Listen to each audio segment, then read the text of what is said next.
Look, most of us know exactly what we need to do in order to lose weight, build muscle, or just lead a healthy life.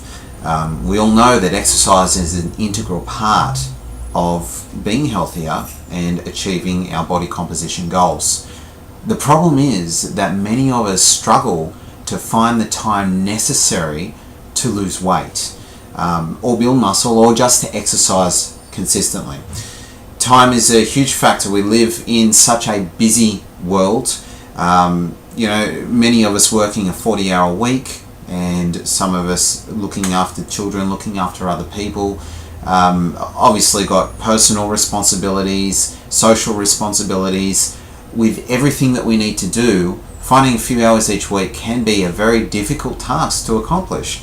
And within our personal training company, most of the people who are looking to lose weight or build muscle contact us and say, look, I just can't find the time. I need structure. I need a plan in my lifestyle, because exercise, I just never get around to doing it. It seems to be the common theme among many, many people. So what I want to talk about today is actually finding the time to exercise. I'm sure you've heard before that, in order to exercise, you've got to make time to exercise.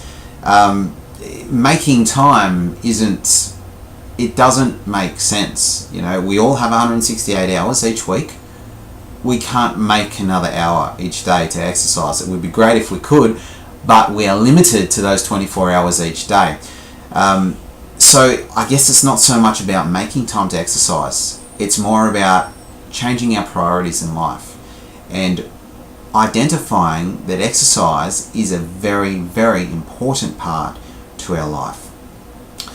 Now, I have discussed previously in quite a few articles that planning is essential to exercise, and I strongly believe that.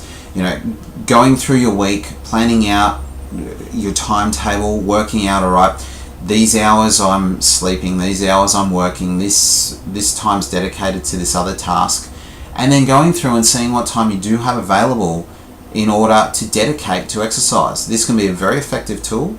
It can treat exercise or your week in a very objective manner, so you can therefore execute that plan and become consistent long-term in developing a routine. That's a very, very important part, and I do recommend you check out the website, especially an article that I wrote on no time to exercise. Just search that up on aminoz.com.au. Now, the other thing is that even though we all have 168 hours each week, and the average healthy person should be spending about 8 hours per day sleeping.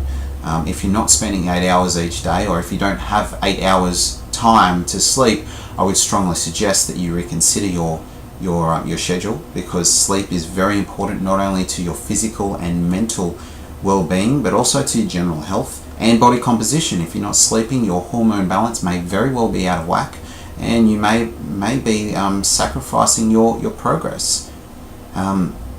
Now, with those other hours each week, we've got over 100 hours spare to work, to relax, to do whatever you like, and of course to exercise.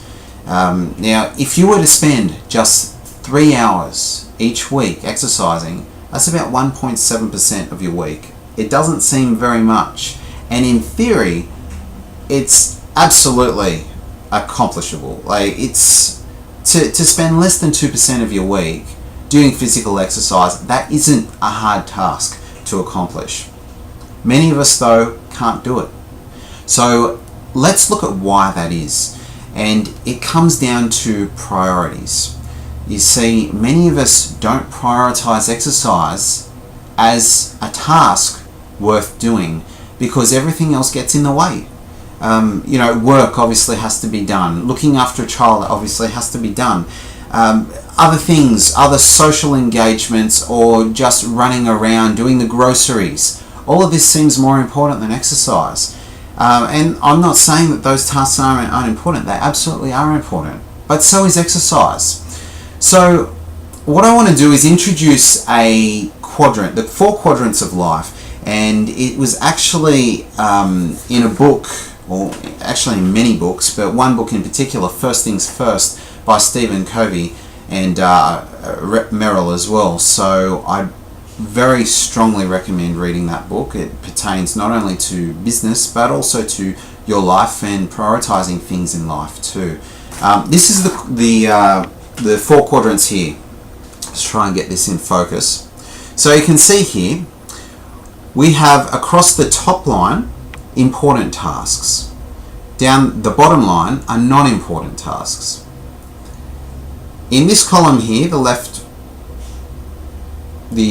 right column, are the non-urgent tasks, and in the left column are the urgent tasks. So the quadrants have been numbered from 1, 2, 3, and 4. Let's start off with quadrant 1. These are tasks that are urgent and important. These are things that have to be done immediately. If they're not done, there are going to be some significant consequences. So if you've got a crying baby, obviously you've got to look after the baby. If you've got a kitchen fire, if you don't put out that fire, the whole house is going to burn down, and obviously there are financial and emotional ramifications there. So this has to be attended to immediately. Some calls are urgent as well. If you've got a call and you have to be somewhere, it's a life or death situation, or someone's been admitted to hospital, they are important and urgent. They have to be accomplished and dealt with immediately. Let's go to quadrant 3. Quadrant 3 are tasks that are urgent but are not important. Now these are tasks such as interruptions, something that may be important to someone else but isn't important to you. Distractions, things that are distracting you from doing the more important tasks. And other calls such as a salesperson on the phone to you trying to sell a product. Now you may want to be polite and spend half an hour on the phone, but really it bears no importance to you whatsoever. It may be important to them, but it's not important to you. The 4th quadrant are tasks that are not urgent and not important. So here Covey has listed 3 things such as trivia, busy work, and time wasters. Look, trivia, knowing really useless facts, they may be good in a trivia challenge or a trivia contest, but they're not so good in day-to-day life. They bear no importance as to the quality of your life at all. Busy work is work where you are doing work for the sake of being busy. It's work that doesn't need to be done. It's things that are keeping you busy to make you feel like you're accomplishing something, but really whether or not it gets done doesn't matter at all, and it doesn't need to be done urgently either. Other time wasters are, for example, spending hours and hours and hours on the couch watching TV. Look, that really serves no purpose. That's not to say that television or relaxation isn't important. I think that's very, very important and a very vital part of a solid work-life balance, because we all need some downtime. But spending excessive time doing nothing is just a complete waste of time and isn't going to serve no purpose in your life. We now come to quadrant number 2. This is the quadrant that you need to focus on in order to accomplish the most meaningful things in life. You can see here 3 examples: exercise, vocation, and planning.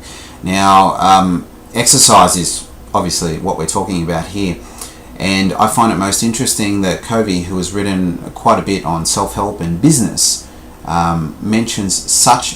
places such a high level of importance of exercise. And it's interesting how many business-orientated books do reference exercise as a very important task to complete, even though it's often that exercise detracts from your time at work.